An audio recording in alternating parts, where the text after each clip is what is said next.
আজকে আমি খেলবো গ্রাম বাংলার ঐতিহ্যবাহী খেলা হাডুডু।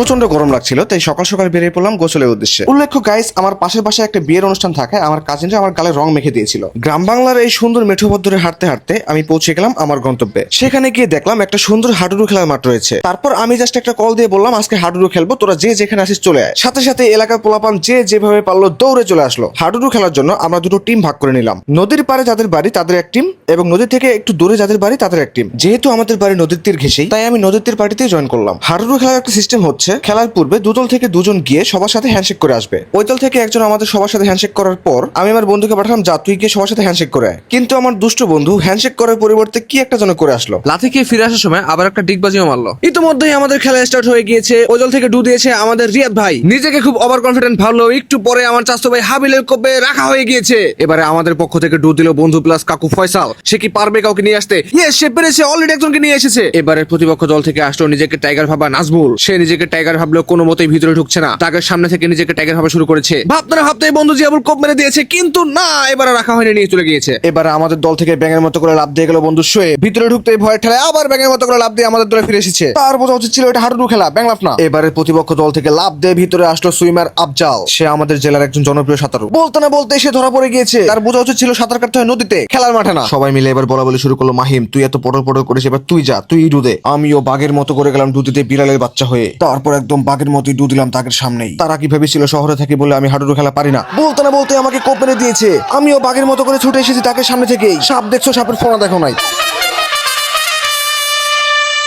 এবারে প্রতিপক্ষ দল থেকে ডু দিল ভীত টাইগার নাজমুল। কোর্টের মাঝে এত এত মানুষ থাকা সত্ত্বেও সে শুধু তার পা আমার দিকে ছুড়ে দিচ্ছিল। সে কি ভেবেছিল আমি তাকে ধরতে পারবো না? আমি কি তাকে কোপ দিয়ে রাখতে পারবো না? সে কি আমাকে কোনো খেলোয়াড় মনে করে না? ইয়েস, তাহলে সে ঠিকই ভেবেছিল আমি তাকে আসলেই কোপ দিয়ে রাখতে পারবো না। তাই আমি খেলার মাঠে আসন করে বসে পড়লাম। এবারে আমাদের দল থেকে ডু দিল বন্ধু শোয়েব। এজন্য হাডুডু খেলছে না, ব্যাং লাভ দিচ্ছে।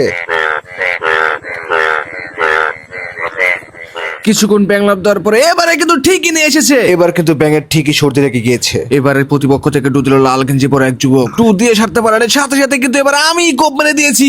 কোপ দেওয়ার সাথে সাথে তাকে রেখে দিয়েছি। যেহেতু আমি কোপ দিয়েছি তাই এটাকে একটু স্লো মোশনে দেখাচ্ছি। আপনারা অনেকে ভাবেন আমি নাকি খেলা পারি না। কে বলেছে আমি খেলা পারি না? আমি সব পারি। যে পারে সে আগানে বাগানে মাঠে এবং সব জায়গায় পারে, মানে খেলা। এইভাবে কোপ দিতে দিতে আমি ওদের সব প্লেয়ার রেখে দিয়েছি। ওদের দলে জীবিত আছে মাত্র একজন, এবং আমাদের দলে সবাই জীবিত থাকলেও বাঘের বাচ্চা তো একটাই, সেটা হচ্ছে আমি। সবাই আমাকে ধরে রেখেছে, না তুই যাস নে, তুই পারবি না। কিন্তু কে শুনে কার কথা? আমাকে আজকে যেতেই হবে, আমাকে আজকে ওদেরকে ঠকাতেই হবে। আমি গিয়ে ডু দিতে শুরু করলাম। মাত্র অল্প কিছুক্ষণ, মানে আধা ঘন্টা ডু দেওয়ার পরে আমি ওকে ঠিকই নিয়ে আসলাম। জিতে গিয়েছি আমরা। এই খুশিতে আমরা এবং প্রতিপক্ষ উভয় দলে উল্লাস।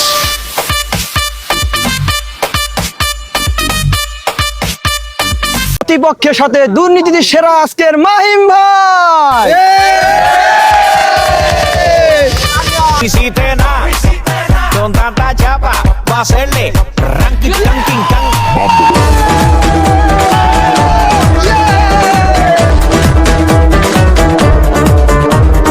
ভিডিওটি ভালো লাগলে কমেন্টে আপনার মতামত শেয়ার করুন। এরকম নিয়মিত ভিডিও পেতে চাইলে পেজটি ফলো করুন এবং চ্যানেলটি সাবস্ক্রাইব করুন।